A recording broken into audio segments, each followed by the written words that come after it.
Hello, and welcome to the Age of Meaning podcast.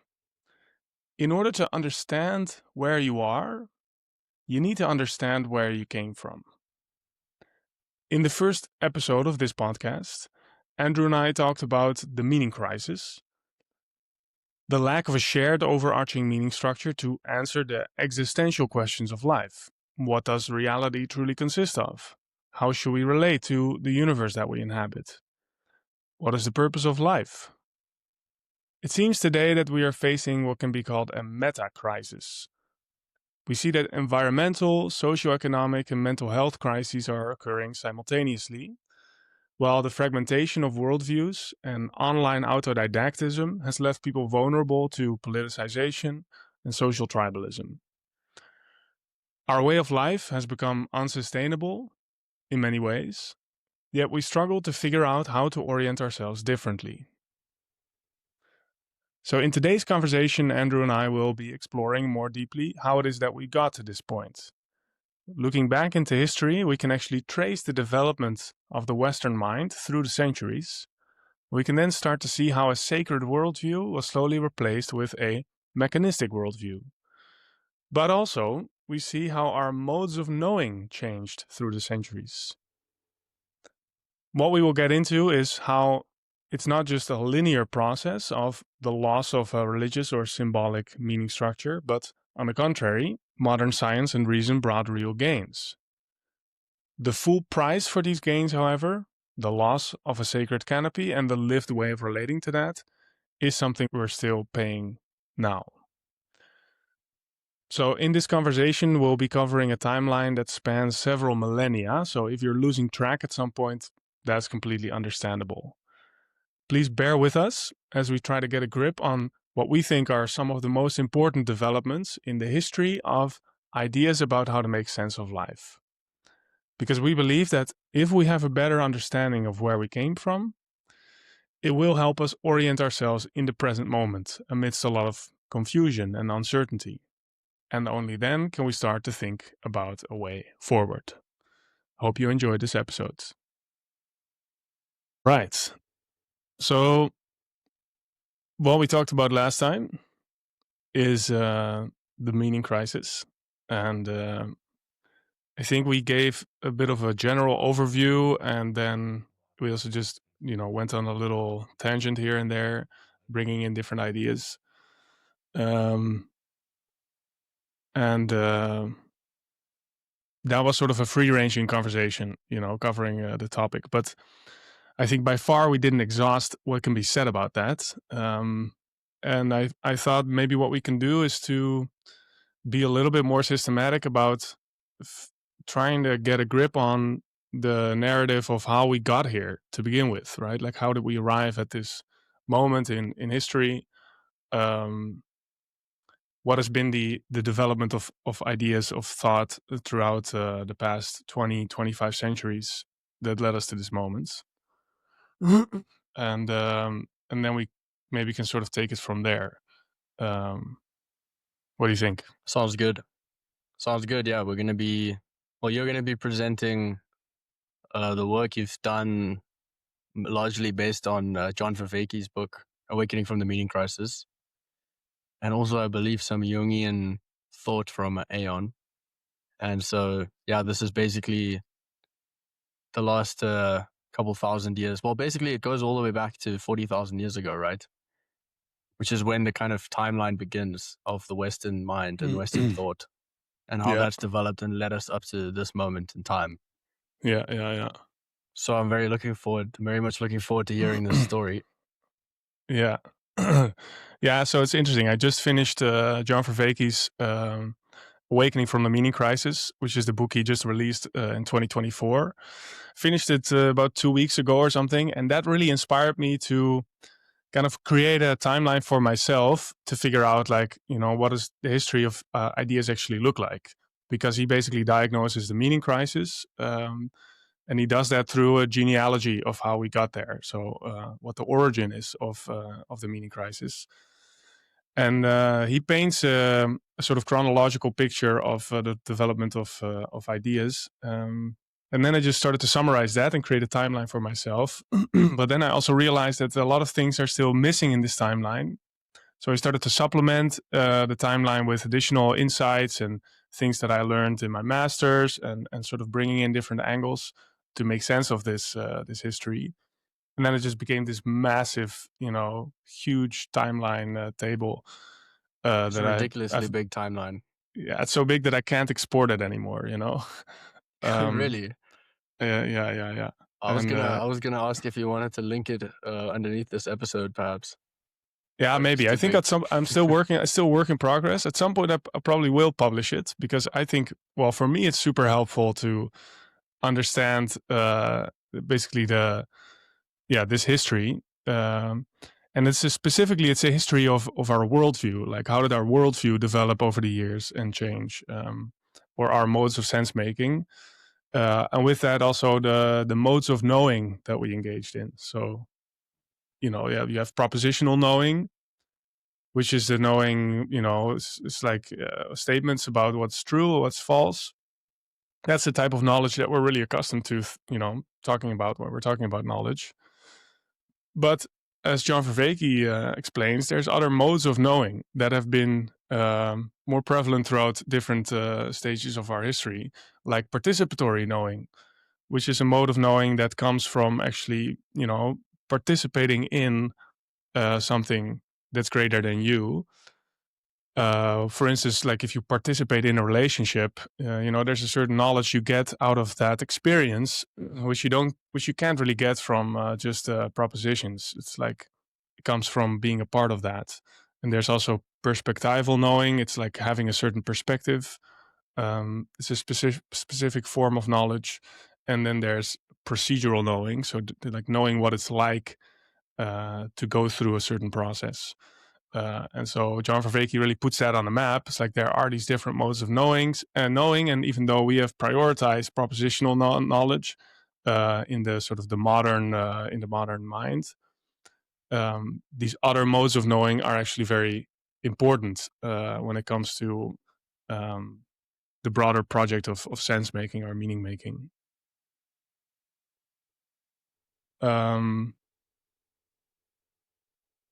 So what we could do now is I could read to you what I've been writing, which is a sort of an essay where I try to synthesize a little bit what the major story is of basically what I got from Vervaeke, where I supplement that with some insights that I've been getting from reading Ion by Jung, the researches into the phenomenology of the self, which is a book that Jung published in 1959.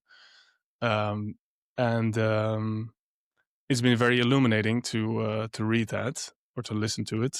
And some insights that I got from Jung I've been integrating with the timeline that I've been constructing, and then I've been writing this essay. Do you wanna? Yeah, shall I just read some of that? What do you think? Yeah, sure.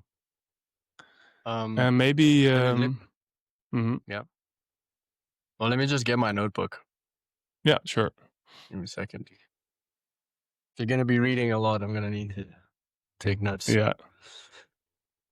Okay. Right, and I would also ask you, like, as I go through this, like maybe slow me down where you think it's necessary to digest a little bit what I'm talking about. And maybe you can also help with sort of recapping or signposting along the way. Okay. Because this is a pretty big, sort of, I don't know, it's a pretty big arc, that I'm covering. Big arc. Big arc of the Big, covenant. big old arc. Okay. And yeah, I've been digesting it now for a couple of weeks, so maybe it's too much maybe it's too complex, right? So I'm trying to make it into a coherent narrative. And of course, I'm also simplifying things. So there's a lot of details that we could go into that I've also included in my timeline, but not in this essay. But this to me is really, maybe, some of the most salient points about how we arrived at this moment we find ourselves in. All right. All right.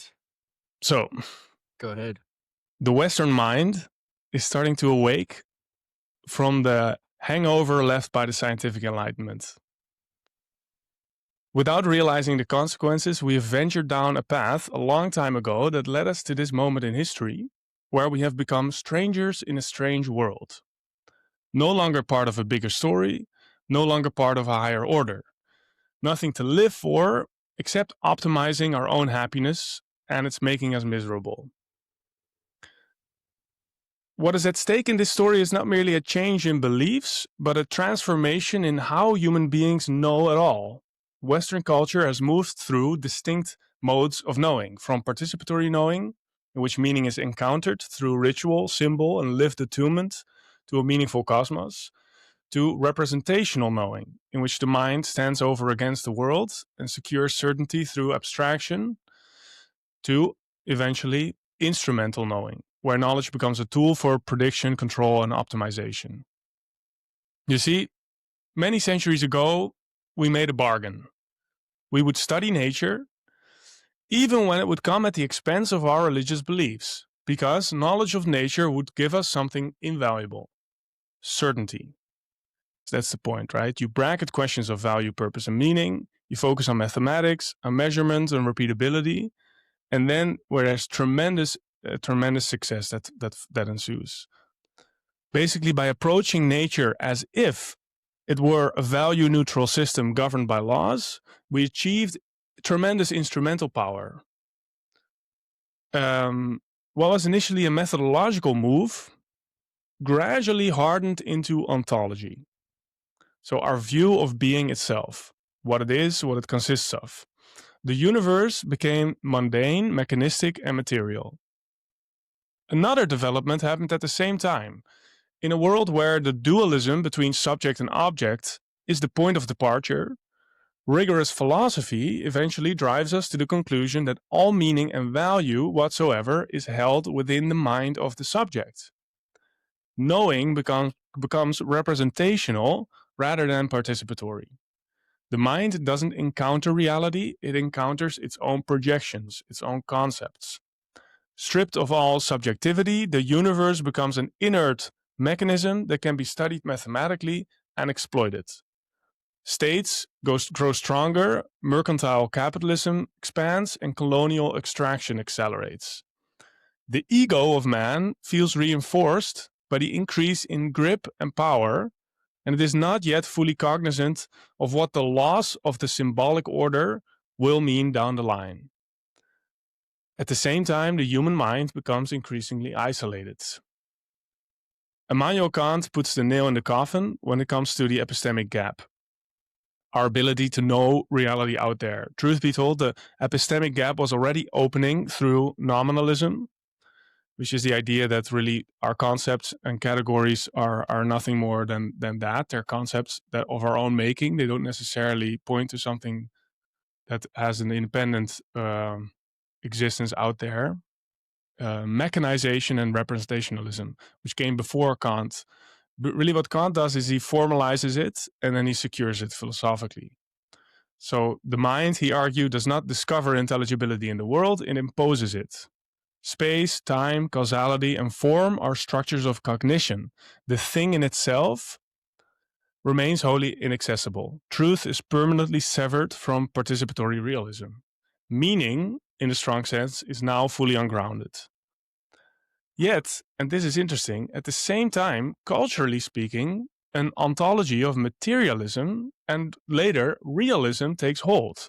So that's the view of reality that posits the mind-independent existence of objects. The world out there exists independently of any mind that observes it, has a continuity, and through our sense experience or through other empirical methods, we can know that reality. That's an ontological position, right? Realism. Which is interesting. So two things happen. With Kant, we can no longer say anything about the objective world, about the things in themselves. Those are inaccessible to us. Yet culturally, we still accept the image of reality that is disclosed by reductionistic science, mechanistic, disenchanted, value neutral, as the objective picture of reality. So this is the paradox at the heart of the contemporary Western meaning crisis. We acknowledge that our worldview is contingent, yet we treat it as compulsory. We profess epistemic humility, yet remain ontologically rigid. We inherit a picture of reality stripped of intrinsic meaning while clinging to it with the quiet desperation of those who sense that nothing else is publicly available. So as the scientific mind of Europe came to believe fervently in absolute objectivity, it began to overlook, as Jung puts it, the, quote, fundamental difficulty that the real vehicle and begetter of all knowledge is the psyche, the very thing that scientists knew least about for the longest time. It was regarded as a symptom of chemical reactions, an epiphenomenon of biological processes in the brain cells. Indeed, for some time, it did not exist at all.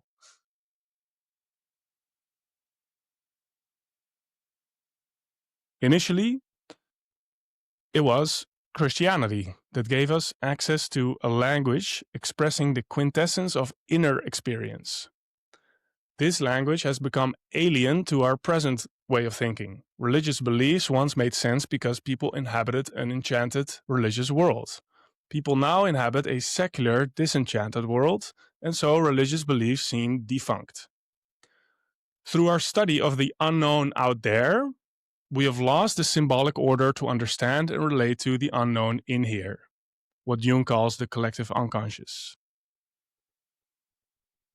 So I think this is a moment to backtrack a little bit. It is not a coincidence that the scientific revolution in the 18th and 19th century occurred in the wake of the Protestant Reformation. The Protestant Reformation represented a turn away from institution, away from ritual, away from engagement with pagan philosophy and spirituality. Christianity became internalized and based on faith alone, sola fides, while reason, in a sort of subsidiary current, turned outward to study nature. So reason studies nature outward, and faith nourishes the relationship to the supernatural inward. So that outward turn to study nature through reason eventually clears the way to the scientific revolution to follow in subsequent centuries. Knowing came to be no longer understood as participatory attunement to a meaningful cosmos, but the mind's capacity to generate certainty through clear formal representations. In turn, the Reformation could take place because 100 years before that, in the mid-14th century, the Black Death, the plague, had set in motion a radical change in socio-economic political order in Europe. So half of the population of Europe died during the plague, during the Black Death, in the mid-14th century. So this has tremendous consequences on all these different dimensions. There's a lot of labor shortage, so that increases the value of labor. Which means that people have more money, basically, which means that they can also organize. And then we see the emergence of basically what is the start of corporate capitalism. At the same time, proto-national states emerge. So the political, economic order and the social order of Europe is changing around this time. There's also pressure on religious authority. So there's the two popes, competing popes in the late 14th century that lead to the Western Schism. Which is also a pivotal turning point, which eventually it opens the door to religious fragmentation and authority collapse. And out of that stress on religious authority and that fragmentation, eventually emerges the Reformation, the Protestant Reformation. So with the Protestant Reformation, religion becomes privatized, while at the same time this turn towards the natural sciences leads to a more and more disenchanted universe and a value neutral view of the universe. So you see that God is slowly disappearing from the scene. So the Enlightenment, the scientific Enlightenment secured epistemic legitimacy and moral autonomy, but it deepened the divide between truth and relevance. Relevance found in the existential dimension. Truth is found in propositional, representational knowledge where subjectivity is removed from it. So humanity came to live in a world that can explain, but it can no longer inhabit meaningfully. So to quote Jung, he says, faith lacked experience, and science missed out the soul. Then, the 19th century is not just a straightforward continuation of that modern confidence, it's actually the first full reckoning with modernity's cost. So here you see the existential crisis mounting. The subject-object split, once productive, becomes existentially visible. The world no longer guarantees meaning, yet the self is now expected to generate it. There's no longer a relationship between the subject and the object. The subject has been found to no longer being capable of directly knowing the objective world. So the mind can basically only know itself. So the mind is more and more isolated and loses its relationship to a higher order, which it can know, whether that be a natural order or a divine order. Then you see in the 19th century that romanticism emerges as an immediate and necessary response. If the world has been emptied of intrinsic value, then imagination and feeling and aesthetic intensity must re-enchant it. So nature kind of becomes a canvas for projection. Like, okay, if all we can see is our projection, then we're going to project from our feeling, and it's like a canvas on which we can project our emotional depth. Poetry, art, and myth attempt to restore contact with reality, but now without a shared cosmology. The sacred canopy of Christianity has already started to collapse. So meaning becomes expressive rather than participatory. It's felt, but not enacted. Then you can see that in the 19th century, there's great thinkers, great philosophers that contend with the philosophical predicament that we found ourselves in during the 19th century. In an attempt to reintegrate knowledge and faith into a totalizing theory, Hegel posited a radical alternative view of reality. There's no subjective mind and objective matter.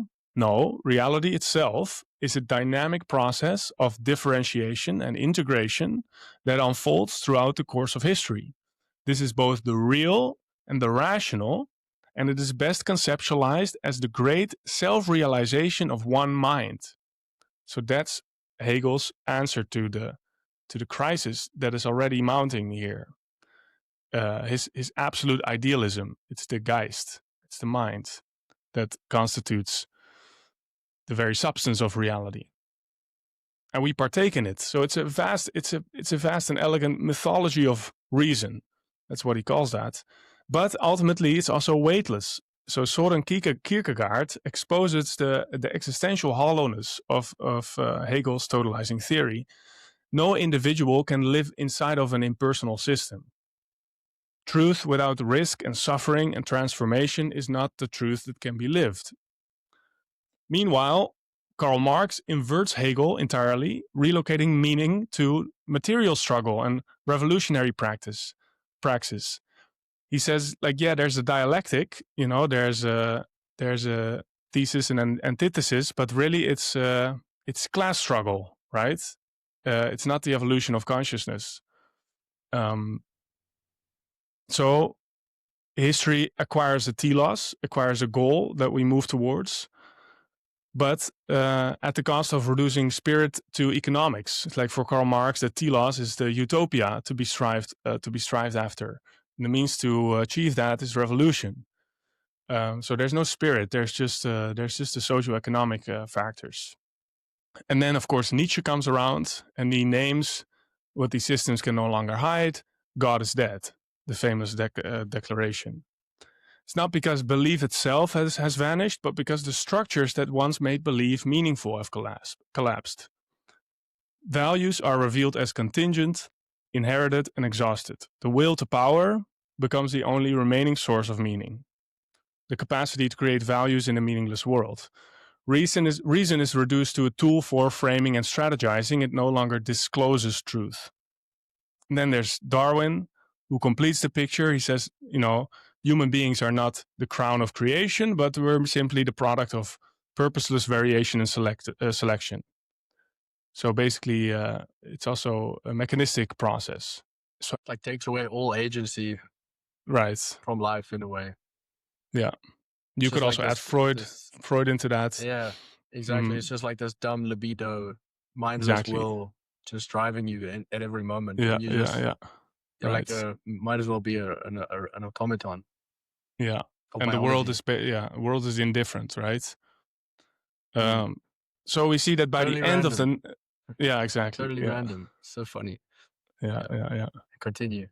Well, then, by the end of the 19th century, we see that the West has extraordinary explanatory systems, has powerful political economies, has an unprecedented technological reach, but it has no shared answer to the question of why any of that matters. There's no more overarching meaning structure. And what I'm not taking into account here is, of course, the undercurrents that have always been there of alternative modes of sense making, alternative modes of knowing that you find in Western esotericism. But I'm going to bracket that for the moment because this is kind of like the mainstream development. So then Jung, who's of course a psychologist, he's a physician, he diagnoses the problem. He says the loss of roots and the lack of tradition neuroticize the masses and prepare them for collective hysteria. Mass neurosis and collective hysteria. And this is exactly what Jung had observed happening in the Europe of the early 20th century. So I quote Jung from Ion saying that after 1933, the world of heroes and monsters, spread like a devastating fire over whole nations, proving that the strange world of myth had suffered no loss of vitality during the centuries of reason and enlightenment. If metaphysical ideas no longer have such a fascinating effect as before, this is certainly not due to any lack of primitivity in the European psyche, but simply and solely to the fact that erstwhile symbols no longer express what is now welling up from the unconscious as the end result of the development of Christian consciousness through the centuries. The end result is a true antimimon pneuma, a false spirit of arrogance, hysteria, woolly-mindedness, criminal amorality, and doctrinaire fanaticism, a purveyor of shoddy spiritual goods, spurious art, philosophical stutterings, and utopian humbug, fit only to be fed wholesale to the mass man of today. This is what the post-Christian spirit looks like. Which is a bombshell, right? Yeah. So the unresolved tensions of philosophy of the 19th century erupt catastrophically in the 20th. So the world wars shatter faith in progress, industrialized destruction exposes the dark side of instrumental reason, totalitarian ideologies function as pseudo-religions, mobilizing participation, sacrifice, and mythic identity at immense human cost. When they collapse, trust in grand narratives collapses with them.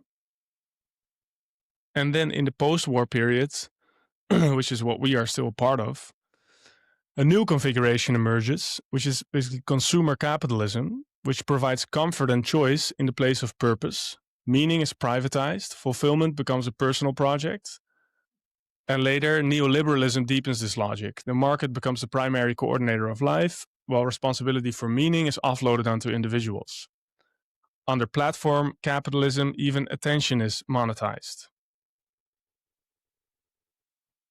At the same time, we see that participatory practices returned with renewed intensity. Eastern meditation, yoga, non-dual teachings, indigenous rituals, and psychedelics circulate widely. But they do so in a culture that has dismantled its initiatory structures, ethical scaffolding, and communal containers.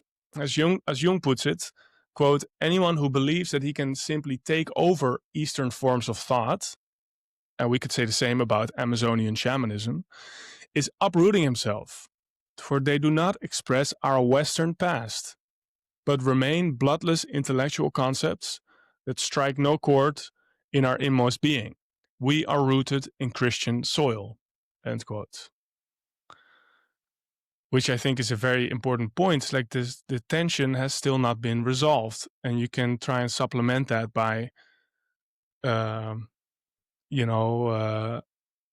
foreign practices and traditions. And there might be a lot that we can learn from that. There's still something to contend with in our own history, which we carry with us in our cultural DNA, so to speak. Then it's funny because you know how we made this bargain, right? We kind of left religion behind because science would give us certainty, and well, what it did give us is a lot of instrumental power. But in the 20th century, really, actually, the final irony is delivered, because the very enterprise that once seemed to justify disenchantment begins to actually dismantle the metaphysics culturally associated with it, which are the metaphysics of materialism and realism. So relativity abolishes absolute space and time. Quantum mechanics introduces indeterminacy, observer involvement, and probabilistic reality, ironically bringing the psyche back into our understanding of physics. And so the solid mechanical universe dissolves into fields in relations, statistical regularities. Cosmology culminates in radical opacity. Most of the universe consists of dark matter and dark energy, which we have to infer by necessity, but we can't explain or understand. So we end up with this picture where reality is mathematically precise and existentially strange. Yet culturally, we continue to live inside the outdated metaphysics of classical realism, as if matter were inert, value were subjective, and meaning were optional. Science itself no longer even supports this picture, but it cannot replace it with a livable alternative. It tells us how things behave with astonishing power, but not how to inhabit a universe that no longer resembles a machine. Mystery returns, but without myth. Awe returns, but without orientation. This is my concluding couple of paragraphs. Even before we lost our faith to the scientific revolution, we had already lost something that is far more essential, namely participatory, embodied, and integrative modes of knowing. And these had already begun to be repressed since Christianity turned into a state religion in the 4th century and started to serve political purposes. And then also I learned from Jung, he makes the point that much of Europe actually transitioned from polytheism and polydemonism into Christianity at the source point of the Roman legions. So the Germanic peoples never developed organically out of their preceding religious worldviews with its philosophical subtleties. Within paganism, pre-Christian paganism, in its myriad forms, were found modes of knowing that were not propositional, but were participatory. They consisted of ritual, community, and techniques of spiritual ecstasy or self-transcendence. Embodied forms of knowledge transmitted through oral folk traditions, with their intimate knowledge of nature, of healing, and of subtle realms, got violently repressed and have been lost to posterity due to a lack of textual sources. In the Greek-speaking world of the Mediterranean, many spiritual traditions with sophisticated initiatory rituals facilitated modes of participatory knowing that allowed seekers to become one with the fundamental nature of reality.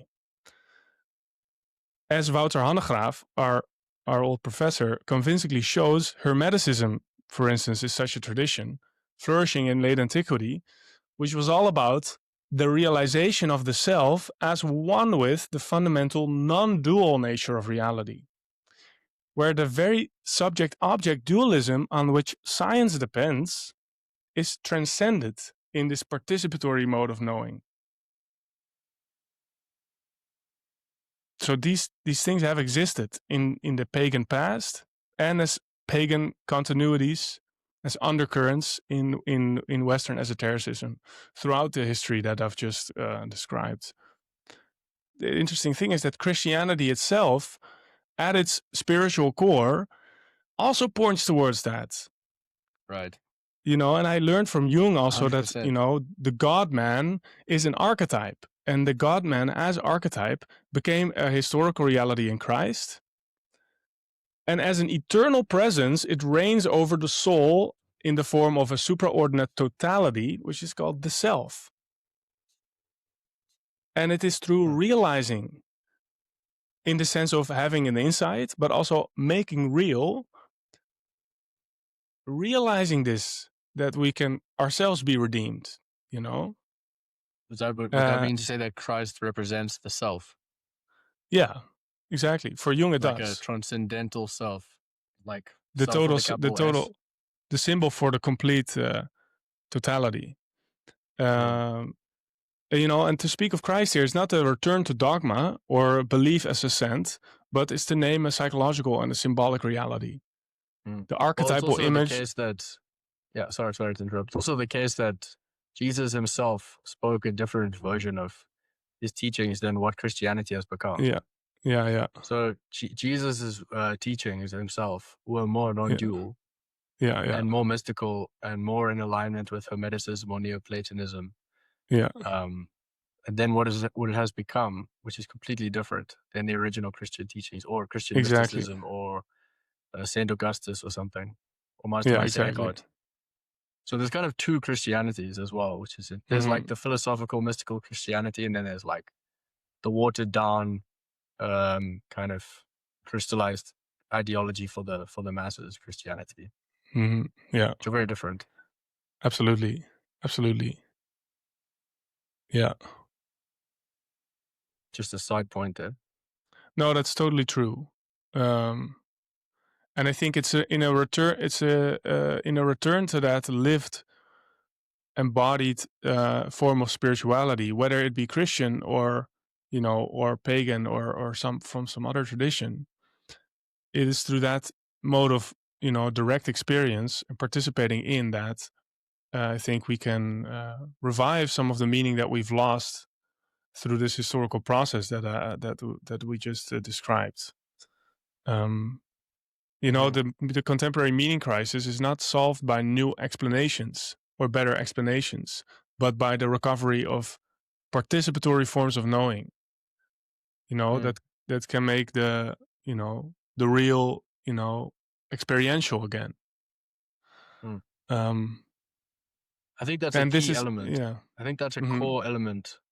But I would also say that new explanations are also pretty good. You can have better and better explanations that are Well, it new and depends on the fresh. type of explanations, right? And Right. when it comes, for instance, when it comes to the non-dual experience, like I've just been reading Wouter Hanegraaf's book Hermetic Spirituality, which is about the hermetic, the sort of almost mythic origins of the teachings by the great, thrice great Hermes Trismegistus. And the argument is that in late antiquity there were basically sort of like secret societies or religious groups of people that came together to practice certain rituals, and practice certain, what John Vervaeke would call psychotechnologies, in order to reach this state of self-transcendence where the fundamental non-dual nature of reality was not only known but was experienced as a moment of revelation where the subject-object divide itself is transcended. And I think speaking about that type of experience, or speaking about that type of ontology, or sort of, the view of the fundamental nature of reality, it's difficult to do in propositional language. It's difficult to do in analytic language, because in a way that's always gonna fall short of describing that very thing itself. So the best that it can do is sort of to point toward it, or to be maybe evocative. It's supposed to evoke the state in you instead of describing it. Or provoke it, like provocative. So it's a specific type of discourse. Well, yeah, it's something that can't physically be. It literally can't be captured in words. That's like a right. Because, well, I mean, it can be described, but it's not the same thing. It'll never be the same thing. There's no word that can describe like everything, infinity, like, or actually describe the experience of consciousness. The world, because the world is not made up of little parts and words. They can just point you in that direction. Yeah. But I would say that you can have an intellectual understanding, like you can have a conceptual understanding of that transcendent reality and what all these traditions are talking about. And that is very useful. And that can provide meaning, and that can create a mythic kind of structure in one's mind. And that's also why I think what Jung says about that no individual can go and like join into like Eastern culture or something. Mm-hmm. For me, with that, I think about like when you're talking about Hermes and you're talking about the ancient Egyptian ways of realizing non-duality. To me, it seems like that's available to anyone at any time, no matter what, because it's simply a realization, Mm-hmm. and its core ideas that's not, and that is actually stripped more of religion, more of dogma. And so if you go and you start reading Advaita Vedanta and you start realizing, or you start reading that the self is the absolute, like yourself, your consciousness is literally continuous with the external world. Yeah. What about that? To me, I think what about that is culturally limiting factor or something. Like it's No, so in a way, that's just fundamental. rigorous. It's just rigorous philosophy, and Right. if you can just reduce it back down to its basic Mm, axioms, right. So I think then the thing that's assimilable. I do think that's assimilable. I think it's when yeah. Jung talks about it, it's more like, if you see Western people that convert to Buddhism, right? Mm, Then I think right. that's Some something that guy Jung shaved would his say head like and it's problematic, because you're appropriating a culture and making that part of your identity, but with that you're actually uprooting yourself from your own cultural DNA, which in a way connects you to mm, Christianity, and before that to European forms of paganism, of mm, pagan spirituality, um, which are part yeah. of I think your it's your genetics, like they're mm, part of your I, mind, the way your mind is conditioned, yeah. and It's you like can't there's just seeds in opt your out of mind. that and just engage with a completely different cultural tradition and expect that Mm, to just work yeah. out. It's an Besides, interesting yeah. well, the other thing is that you're kind of like abandoning sort of the ship of your culture. Like there's your Yeah. culture itself. It's like, are Just we all being gonna guys become on going over Buddhists here. now? Like, yeah. Yeah. Well, that's the thing. That's the thing. What obviously there's no sense. It's on a collective level. There's no sense in being like, okay, guys, the Upanishads has figured it all out. Let's all go become Hindus. Like, Hmm. I mean, obviously that's not. But I mean, on an individual level, like, I would say on an individual, it's an interesting hypothesis. I would say I don't know if it's necessarily always true or every individual will be unable to do that in a healthy way necessarily. I mean, it's a theory basically, but it's interesting because I can think of two great Western spiritual teachers of Eastern philosophy who have kind of said this similar thing, like Ramdas, for example, Hmm. who said that like at some point, the religion of your upbringing will always be relevant in some way. Hmm. Like there's always this element of home, and you always have to return to it and reconcile with it. And he was Jewish, and at some point he did that. And I also think of Adyashanti, who's like a Western American guy who became a great Zen master. And then at some point he decides, actually, like there's something in that Jesus story that I'm missing out right now. I need some of that Hmm. Christ energy. And so then he became a Right. Christian mystic.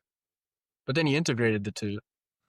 And but yeah, it's certainly an interesting point. And I think culturally that's kind of the more of the main thing. It's like if you're just gonna be an individual who's gonna go and be like, I'm gonna go practice Shiva Tantra or something, go do Hmm. Kriya Yoga, and that's great for you. Like that's cool. But then if you're interested in like um the whole project of Western culture and the meaning crisis, then that's not a solution for everyone Hmm. necessarily. It's like, Hmm. yeah, that's great, that's interesting, but we have to figure out how we as a culture, this is like the $1 million question, like where do we go from here with this meaningless worldview and this incoherent worldview? Where do we go from here as a Exactly. collective? Yeah. I think also like it's like there's been a conversation that has been going on for like hundreds of years. Um, but if you sort of imagine that all of that has just happened quite recently, in a way, it has happened quite recently. Like you could say that past 2000 years, that's yesterday, It's like in the course of human history, in the entirety of human history, it just happened like a split second ago. Hmm. And so we're still having the same conversation. In a way, we're still dialoguing with modern, with the Enlightenment thinkers, etc.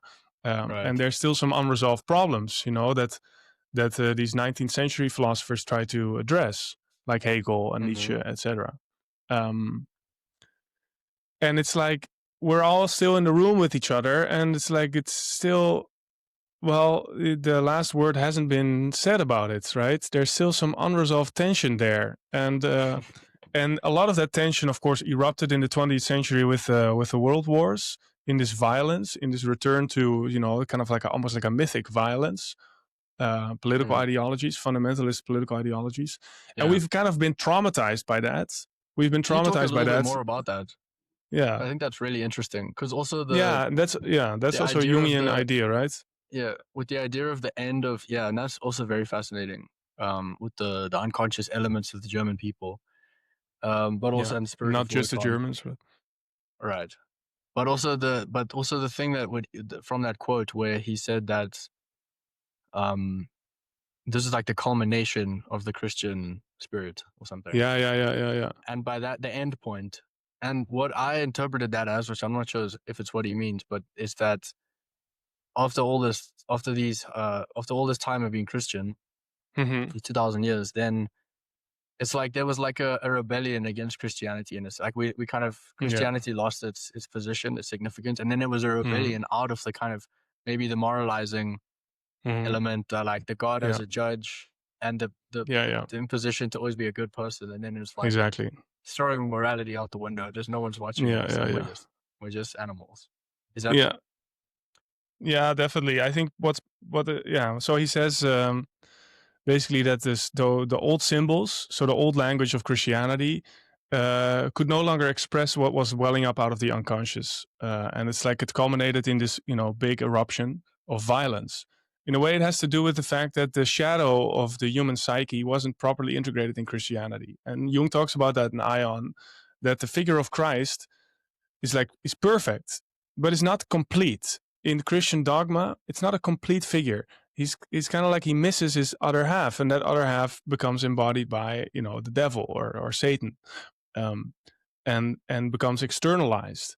And so that means that the figure of Christ is no longer complete, but actually in its true form, in its archetypal form, as a symbol of the self, it actually transcends the opposites, and it transcends and integrates the opposites. So, in a way, Christ and the devil are one, right? In its true archetypal form. And because Christian dogma did not properly integrate that, means that the shadow basically gets repressed for centuries. right? And then suddenly, when there's no longer the structure of the dogma to kind of keep that in check, then it can suddenly erupt and take over whole nations and lead to the atrocious violence of the First and Second World War. Because this repressed shadow material is now allowed to come up because there's no longer the structure to keep it in place, right? But also the problem is that there's not the integrative within the dogma itself, within the symbolic order, even though it's there in principle, the way that it, you know, evolved culturally speaking, did not integrate the shadow effectively enough. And he also Jung says that talks about that. The pagan spirit and the pagan beliefs and worldview of Europeans was also repressed by Christianity. Exactly. And exactly. That was like forced away and repressed. And that's like lost in the collective unconscious, like the remnants of that are just there, like deep down, floating around, longing for expression. Yeah, and then finally Christianity fades away, and then that can come back with a vengeance, I guess. Yeah, because then you need it. Yeah, exactly. Because in a way, if you live in a polytheistic world, you have like the pantheon of different gods. Those gods become the embodiment of certain archetypal energies, and they become the object of the projection of those archetypal energies. So if there are certain archetypal energies in the unconscious, they need to get some channel, right, onto an object, and a god can serve as a very effective object for these projections. So then the god of war can, you know, stand as the object for your projections of the, you know, the inherent aggression that's in us, in our psyche, which resides kind of like in our unconscious or in the collective unconscious, because it's something that we share collectively. And so if you have a whole pantheon of gods, it means that all of these different unconscious energies can have their object of projection. and then it's kind of like diversified, and it makes sense like that. But the problem is that it can also be unintegrated. Then basically Christianity comes along with the figure of Christ as the embodiment of the divine, as the God man, and that is supposed to be the symbol that unifies all of that. And because actually there is an archetype, there's a very deep primordial archetype in the unconscious which resonates with that symbol. That's why Christianity is able to spread so effectively, because people in their unconscious, they feel the resonance. They feel like, oh, the symbol of Christ as the unifying factor that transcends the opposites is what can hold us together. It can bring all these unconscious energies into one sort of, one whole, one sphere whose center is everywhere and whose circumference is nowhere. That's the integrative force of the God-man of Christ, or the symbol of the self. Would you And so say it's the God man? that's effective. But if that falls away, and you still have this veil, sort of, it's a societal veil or a cultural veil where, the morality of Christianity remains, but it's no longer held in place by that living archetype of the self, then that veil is easily broken. And then the shadow material that's actually not integrated at that level can erupt and can, sweep up a whole nation and send them into the pit of hell. That's basically what he explains, right? Hmm. I wonder if you could Does that make a make sense? connection between. Yeah, it does. I wonder if you could make a connection between like a negative, dark, evil projection of the God man onto Hitler as a filling the void. Yeah, well, of course, Hitler as like the big personality becomes the object of all those unconscious projections. That's what Jung says. Like, Hitler would be nobody without the unconscious projections of like a whole nation of like 20 million people or more. He would not be It's anybody fascinating. without that. It's fascinating to read his experience of seeing Hitler. I don't know if you met him, but he saw him, and he said that he was like he was not a real person. Like, oh yeah, it was like he was hiding something. Like, he was not fully himself, and he had this front which was the projection of him. And then you sensed that there was some version of a man, of a actual human being in Hitler, but it was so far away and so like terrifying to imagine, or like so strange. But what he saw was just a projection, and just like not a real man, like the whole nation. It's very interesting. Yeah. Yeah. Would you also say that the Jesus, the projection onto Christ as the unconscious projection, like he would fit the role of like the hero, the archetype? Or also, Yeah, I was sure. also thinking that, or maybe the magician, and also the role of the guru or the shaman, which has also always been a consistent thread throughout human history. Or in ancient, in Europe, European paganism, you had the idea of Wotan, Odin, who was a wandering sage who drank the poetic mead. So you always had this shaman figure in society. There was always like one guy in the tribe who was like a bit trippy or whatever, Or who had Hermes some also, sort for of that matter, access. right? It's like the guide of souls, sort of the psychopompus. Yeah, Hermes or Merlin, or obviously in the East you have the guru figures very, very prominent. But all the shaman, the ayahuasca shaman, that kind of thing. And Vivek, he talks about how it would have given you an evolutionary advantage to have a shaman, because they were also basically the meaning makers and the thinkers. And so they would be producing meaning and making decisions and having access to the spirit realm, so that you could, apparently having access to the spirit realm so that you could make decisions about things and kind of organizing the collective mind of the group, being responsible for that. Yeah. Which is interesting. Maybe like Christ becomes that whole projection, that whole thing that's missing. Yeah, I think, it's interesting because I think in a way, the shaman kind of bears that burden for the group, and he's responsible for the integrity of the mind of the group in a way, by mediating between the unconscious and the conscious, or the spirit world and the everyday world. And he mediates between that because he can travel between these different dimensions, right? And he can bring back what needs to be brought back, and maybe carry away what needs to be carried away, etc.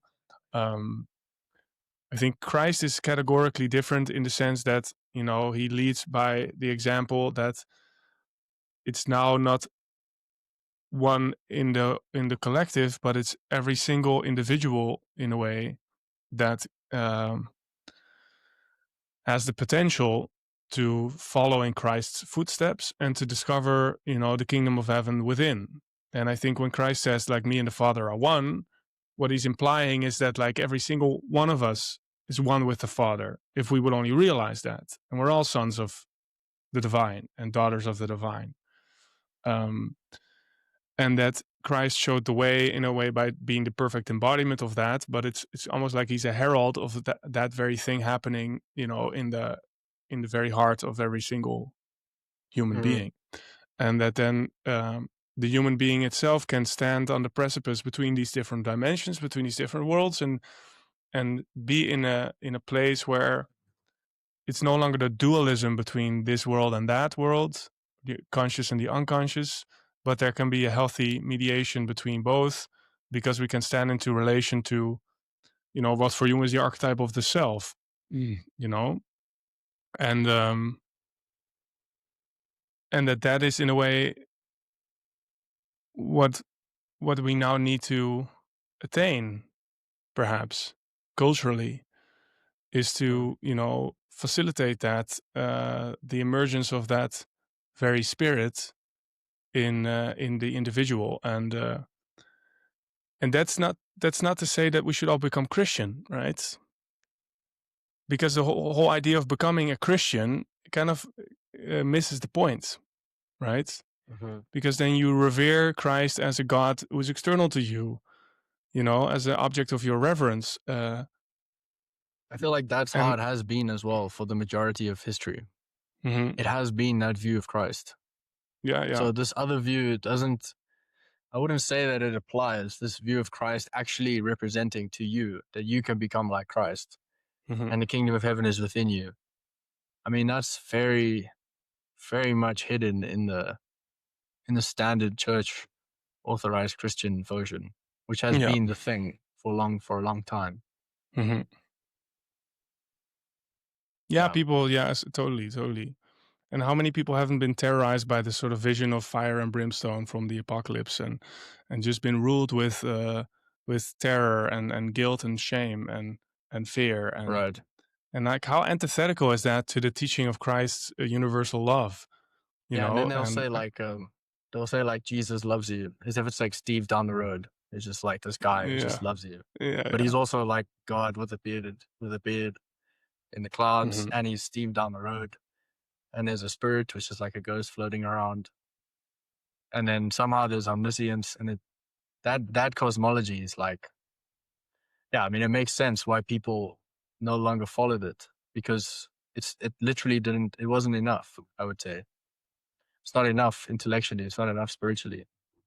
Right. When you get more and more knowledge. Yeah. Well, and that's the reason why the old symbols no longer express what is coming up out of the unconscious, because it's functioning in the way that it's supposed to, Mm, right? It's become mm, uprooted from its core, and yeah, this is where, we need to connect with, the original source of where these teachings came from, which actually is a source mm, within our very soul, right? And it's not something external to us. There's like an eternal fountain of creativity, of playfulness, of innovation, of mm, of insight within every single mm, human being, right? And that's what we need to mm, connect with. We have that umbilical cord to the source, mm, that we need to reestablish our connection with, instead of relying on things that, are external to us. Because if you rely on something that's external to you for too long, that thing, because it loses its connection to the source, it will become ossified, it will become corrupted, it will be exploited for political purposes, for worldly power. That's the problem with writing, in a way. I learned this also from reading Wouter's Hanegraaff's book. It's like the discussion between Ammon, who is the head of the supreme deity in the Egyptian pantheon, and Hermes, because Hermes invents the technique of language, or like Hermes, which is equal to Thoth. describe. Thoth is like the Egyptian deity, with the ibis head, right, of the ibis bird. and he is the scribe of the gods, right? And he invents language. He invents things like art and language. And then he presents that to Ammon, and he says, like, this will be a technology of remembrance, But then Ammon actually, disagrees with him and says, like, no, it will actually not be a technology of remembrance. It will actually be quite contrary to that. And of course, there's a valid critique because before there was the written word, there was the oral tradition, and when there was still an oral tradition, an oral transmission, then the word was a living thing, and the word was an embodied thing, right? And it was expressed from a place of embodiment, and then it's not just from our sort of cognizing the language. It's also felt, right? When somebody expresses something to you and it comes from a place of real understanding, then you can feel that, right? Mm-hmm. Which is different. Why, reading something to somebody is different than, speaking from your heart. Which is probably why it was less effective to start that podcast with like reading out this essay, because it's always a bigger distance to cover than, just to really animate the words. And so he says that, the technology of writing will lead to forgetting, if anything. Because if you can externalize thought or language into the written word, then you lose the connection with the source. Mm-hmm. And of course, also it's not a coincidence that the Protestant Reformation happens after the printing press is invented, right? When the written word now becomes available to the masses, all of a sudden, the impact of these technologies is profound. Yeah, that's interesting because that's basically, well, the Protestant. I mean, there's another time in history as well when the written word, when the invention of writing also basically created the axial age, which I also wanted to potentially talk about in this episode, because that's on the other hand, you have the creation of the written word in about 800 BCE, which then creates this massive flourishing of ideas. Well, that's one hypothesis as to why this happened, is that they started writing, which makes a lot of sense because then you can write and share ideas, and so that's very interesting. And then you have the axial age, which, by the way, axial, I was looking up what does axial have to do with it? What does that word mean? And it basically just means that. Yeah, go ahead. No, please. Oh, it basically just means that it's an axis point. The world changed at that point. Axial. Exactly. And that was very, very interesting because you basically have like almost all of the great sages and famous ancient philosophers and spiritual masters that have really impacted history come in about a period of like 300 years or so, maybe 500 years. Yeah. You have like Plato, Socrates, Hermes, Lao Tzu, Confucius, I don't know, Dionysus, Siddhartha Gautama, the Buddha, right? Then Christ and Krishna come a little bit after that. Aristotle. So basically that's when like, and the Upanishads, of course. Then you have in India, you have the Upanishads, which is really when the Vedic religion takes off and really it changes into the deep philosophy that it is today. Mm-hmm. So you have like this giant like coming online of human thought, of spiritual thought, which is really weird, really interesting. That's kind of like when the Western mind kind of like, I would say, like almost boots up and comes online as it is today. Mm-hmm. I don't know if you that's also what John Vervaeke says, right? Like he says that it's like, how much do we relate to, Egyptian mythology or something? Or like how many people read the Enuma Elish, or the Epic of Gilgamesh or something? Like we don't really engage with that today, actually. Yeah. Epic of Gilgamesh, bro. Apparently it's about like where it's symbolic of when man stopped being hunter-gatherer and started farming. Like, and that this guy was also drawing a parallel between the Epic of Gilgamesh and the Garden of Eden and the fall of man, and that there's like echoes of our move from being wild and natural hunter-gatherers to having agriculture, and now everything's changed, and that's like this fall away from the Garden of Eden. That's what the Epic of Gilgamesh is about. I mean, talk about like the unconscious being projected into stories, and like remnants Yeah, yeah, of collective experiences. yeah, yeah. So interesting. But of course, the point that Vervaeke makes is that we don't generally really engage with these theories so much, Right, they're or with too these far back. ideas compared with Homer or the Platonic dialogues or these traditions from the actual age, which speak to us, right? Mm. Because there's a continuity between what happened then and where we are now. Like things like numeracy was invented and coinage was invented, Mhm. and these things had tremendous effects on the way the Yeah, world like was organized. Pythagoras. You're literally taught Pythagoras' theorem in school. Hmm. Yeah, yeah, yeah. Yeah.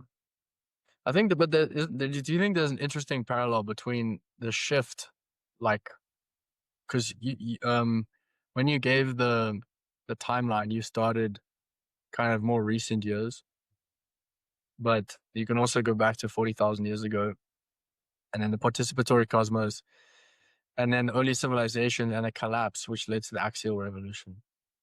That's also very like there's kind of some parallels to that in the Yeah, more so recent maybe years, right? to quickly do a recap is like I talked about the scientific revolution, how that led to materialism and realism, where in parallel with that, there's been sort of an evolution of philosophical thought that has actually led to, the Kantian epistemic gap.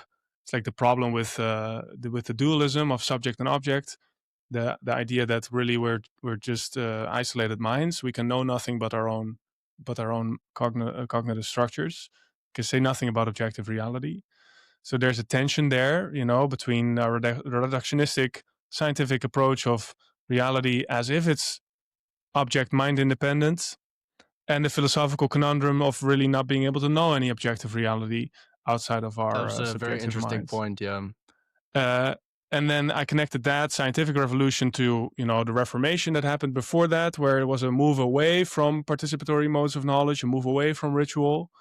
Um, and which was preceded by the Black Death, right, by the plague, which set the stage for the Protestant Reformation to happen. Of course, while the Protestant Reformation was happening, there was also the Renaissance. There was like this polemics going on between the Renaissance on the one hand, which was very much apologetic towards and interested in, antique pagan spiritual philosophy, and the Protestant Reformation, which was very anti-apologetics, like they didn't want have anything to do with paganism, rejecting that, and moving towards just faith, faith alone, and study of the Bible, etc.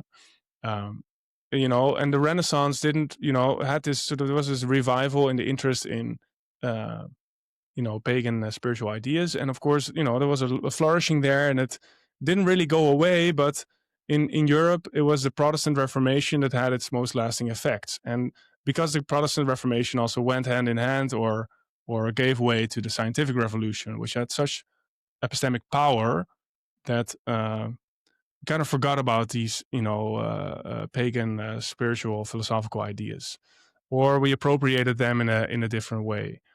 So there was a flourishing of those ideas again in the Renaissance, but it didn't really institutionalize. And then before the Renaissance and the They were also Reformation, excluded. They were also deliberately excluded by the church at the time, or yeah, yeah, by the right, it was, people. Basically, yeah, at that point, by the people that were writing the history books and yeah, kind it's of made suspect, creating. right? Yeah, it was seen as superstitious and, well, at some point it was seen as pagan and heretical to the church, to Yeah, Christianity in general. And then later on, yeah, by the kind of Enlightenment intellectuals, they completely wholesale rejected religion and all paganism and all yeah, yeah. spirituality as a whole. It's just And then it was superstition. written Yeah. out of history. Yeah, Yeah. yeah, yeah, yeah, yeah. So it's been marginalized, Hmm. throughout history, because that already goes back to the when Christianity got made into state religion in the fourth century CE, and then basically you have the Middle Ages, which is this long period of almost 1,000 years, when there was basically the sacred symbolic order of Christianity that held sway under Augustine's Augustine's interpretation, sort of, the church fathers that established this, this symbolic order. And that brings us back to the actual age, what you were just talking about, which is basically this, the cultural environment that is pre-Christian, out of which Christianity then arose. That's kind of like the broad recap, right, of the development of It's ideas. interesting that there's kind of a parallel between the axial age and the Black Death and the changing of society in the 1600s with capitalism and the collapse of the church. Because there's kind of there's a collapse in the social order, and there's also a catastrophe with the Black Death. And then all the ideas rearrange after that, which is the same kind of thing, which is one of the theories as to what happened in the axial age, where there was basically change was happening. Because there was one of the things that there was lots of trade going on. Suddenly there was no trade. And well, it was also, is it also the move away it's into agriculture. Well, there's agriculture is a long thing. And then there's some sort of collapse that goes on that precipitates. Yeah, well, there's of course, there's the collapse of the bronze. Change, I think. There's the collapse of the Bronze Age, which preceded the actual age, and then the actual age comes along. So the collapse of the Bronze Age is the collapse of, the Egyptian empire, and it's like around 1200 BC. And it's like a breakdown of trade networks, mass migrations. It's a loss of centralized authority, more existential instability. And the theory is that then catalyzes the actual style of reflexivity and a moral orientation. And it's also the Hebrew tradition, also the Hebrew prophets also then, they take part in the actual age. And that's where we get our idea of time as a linear progression with a sort of an end point as a promised land, and sort of an individual moral responsibility in bringing that about and helping to bring that about. These things kind of come up in this time of existential instability, and then the actual age, in a way, ends with the conquests of Alexander the Great. Which before the Greeks were living in these city-states, basically there was a lot of integrity in the city-states. Of course, it was not inclusive of of anybody except you. If you were like a wealthy man, basically. But that also started to disintegrate with the Alexandrian conquests, where the vast empire emerges, but that brings with it also pressures to to govern that, and as a certain cultural diffusion that happens as a consequence.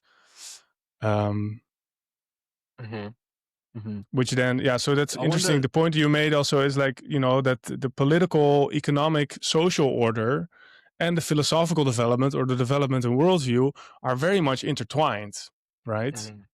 And so if you create a timeline, there's kind of like different strands that interact with each other, and you cannot just tell a unilateral story. Right. And there's sometimes is that the philosophical religious framework can cause political events, obviously, which also Viveki makes the case that Nazism was very much influenced by Gnostic thought and a kind of a pseudo-religious movement, which is interesting. Yeah. That's the missing thing that we didn't mention earlier, is that there's this void of meaning, and there's also Marxism going around. So it's like this will to power and collective material change is the point of history. Yeah. And then there's also Gnosticism going on with the Rhineland mystics in Germany, and then they kind of bastardize and then kind of create this twisted worldview, this conspiratorial worldview,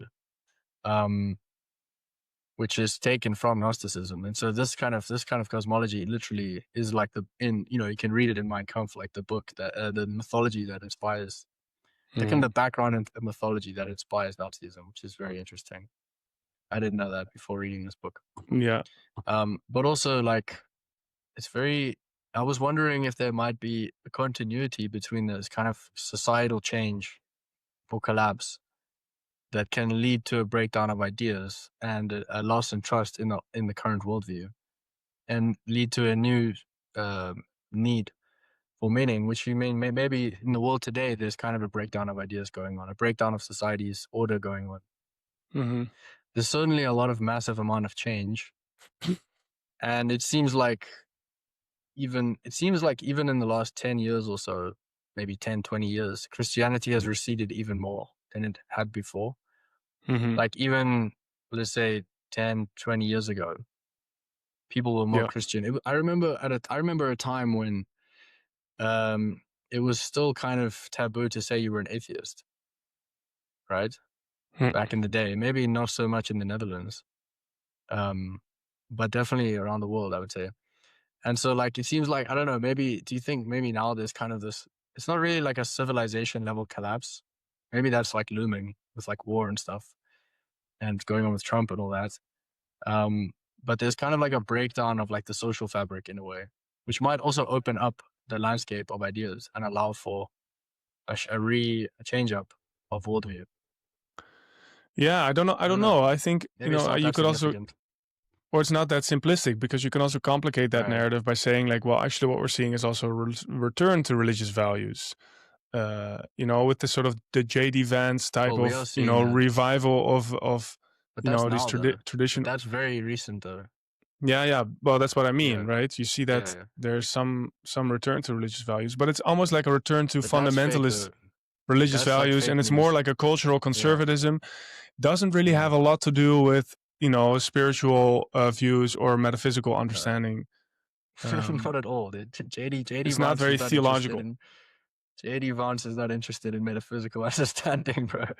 No, That's such a funny thought. it's just part of the He's thinking culture about wars in a way, right? exactly. It's just the ideological signifier. That's all it is. And maybe it kind of represents our longing to go back to tradition or to go back to meaning. And it's like this kind of knee jerk reaction to be like, you know what, actually, we're Christian and we should be Christian. It is Which there interesting. probably is there is a bit of that, I think. Yeah, I find it difficult to make sense of everything that's going on at the moment, because we're still left with this philosophical problem of, that came along with dualism and sort of materialism and realism. Hmm. Um, a lack of symbolic order that we had in Christianity, but then lost, can no longer engage with, not a living faith anymore. And then in the wake of the Second World War, at least there was political stability in a sense, like globally. There was like a unipolar world order dominated by the Hmm. United States, and the Western world was a part of that by extension. But that is also disintegrating now. And so now in geopolitics, global geopolitics, you see that the unipolar order is actually disintegrating. Well, it was, of course, first in the Cold War, it was a two poles competing with each other. But with the fall of the Soviet Union, it was basically the US, the Anglican world that had a global hegemony. Now with that falling away, you see that there's a new fragmentation of global power. Uh, Maybe a bifurcation, maybe again a dual order, but it's not exactly clear where the chips are gonna land. There's a lot of instability. Wars are happening again. It's like just yesterday, the United States invades a sovereign nation. Hmm. Openly. It's like this is Very, pretty very radical. disruptive. Yeah, it's like radical moves are being made on the global chessboard, right? Hmm. And as we've already established that politics, economics, all of that also interact with our worldview. Uh, and all of these are things are interrelated and reinforcing. It's like I find it difficult to make a clear assessment, like what is happening right now and where are the chips going to land. Hmm. Because if I see how complicated history has been, how many contingencies have contributed to radical shifts, I don't exactly know where things are going to be going. Hmm. I would say there is. It does seem like there's an element of. It does seem like there's an element of kind of like the aperspectival madness, like the kind of anything goes now in a way, and I think there is definitely a current of now. This is all like impossible to assess how wide it is, but if you go on the internet and if you follow certain currents and stuff online, just observing people, and in conversations with people. Like there is this kind of distrust in science or moving away from materialism, which does exist in some way. On the other hand, there's still like the strict like new atheist types who are very scientifically materialist, very like stuck on that. But generally, I feel like there is kind of this opening up in the last couple of years where it seems like it's kind of like nobody has a position to judge or to adjudicate other worldviews as like a position of authority anymore. Maybe it's also a result of the internet where it's a complete democratization of information and everyone kind of has a voice and a platform. But it seems like now if someone comes along and says, yeah, I'm doing Kundalini, or I'm a witch, or I'm a Neoplatonist, or nothing means anything and we're all creating our reality or whatever, then it's like there's no one that's like above that. No one can be like, no, this is the set view, like you're wrong. That's right. Because the That's set right. views like just gets attacked and it's just like gets dogpiled on in a tweet or something. So it's kind of like open, it's like a free for all at the moment. Yeah. I'd say I sense that a little bit, which also would go along with like the kind of trauma that we've been through with, or the kind of just strangeness of like the pandemic that happened, and then social media and like yeah, and Trump now, and the political kind of absurdism, the absurdity in life. It's kind of just like everything just kind of like frays apart, and it's just kind of open. Yeah, I think that's exactly right. And that's also what John Vervaeke diagnoses as one of the responses to the meaning crisis being fragmentation and autodidactism. It's basically being self-taught, like you can appropriate whatever teaching you want in an eclectic manner. I think You're that's the free spirit to of the adopt any time. identity, right? And it's completely fragmented. Yeah, right. Hmm. That is the kind of spiritual spirit of the time, or religious spirit, or it's like, where is actual real spiritual or philosophical engagement happening, like in a deep way, as opposed to like being in mystery cults or something. It's Hmm. happening with autodidactism, like people just Hmm. reading on the internet and developing a whole worldview with a Yeah. mishmash of things together. And then you meet someone Yeah. and they're like, yeah, I do ketamine in a float tank. And then Yeah. you keep talking to them and then they tell you this like Yeah. ridiculous like Yeah. mismatch of ideas. And it's just Yeah. Yeah. completely like, you realize that this person has never like integrated his ideas with anyone else. Yeah. Yeah. But Yeah. It's yeah, like this meme of like, so like, why do you never talk about your, why are you always so vague about your spiritual beliefs? And then it's like your image of my spiritual beliefs is like yeah, aliens and like a cosmic Christ and like, conspiracy with pyramids. the Illuminati and this and that, like an Yeah, interdimensional beings and whatever, whatnot. And it's it makes no complete, sense. yeah, yeah, yeah. Yeah. And then it's like, yeah, okay, but then it's not really a satisfying solution because it's not integral, right? It's not integrated. Mhm. Yeah, yeah, yeah. It's kind of And like yeah, this and yeah. metastasized, extreme, like, yeah, the syncretism. I mean, it's syncretism like never before. Hmm. I think this is the big current going on right now that you could almost identify as a current, as a religious current. Yeah. So this feels like a good place to pause. What we've done so far is trace how we arrived at the meaning crisis. What we'll do in part 2 of this conversation is explore whether and how meaning might be recovered. Thanks for listening and see you in part 2.